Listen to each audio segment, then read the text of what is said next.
So this is addressing This a is basically related objection. what you're getting at a moment ago.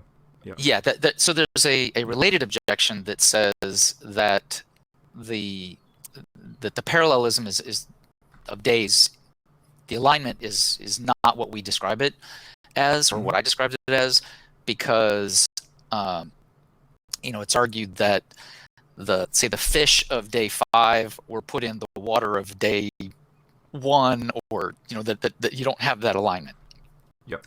And one can make that argument if you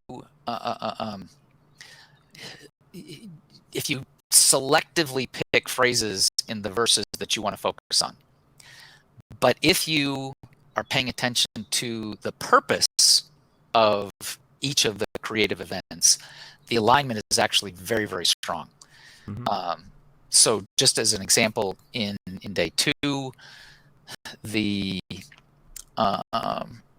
and I haven't looked at this recently, so I have to almost have to refresh my memory of the Hebrew words. But there's more than one Hebrew word for water. Yes. Ma'im and Yamim.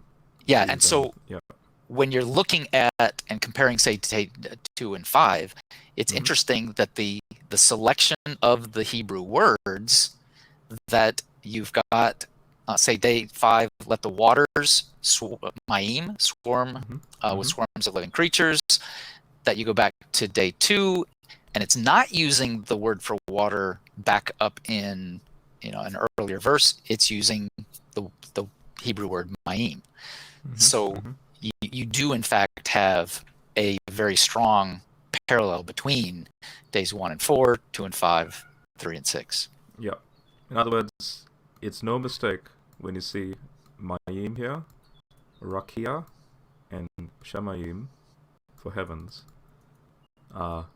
repeated in basically you have a day 2 skeletal structure, and oh, by the way, now that we have rakia, ma'im, and shamayim, let's see what happens when they're put to use functionally. Right.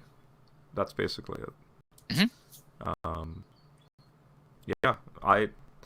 You see this, just to quickly summarize so far, all my reaction to this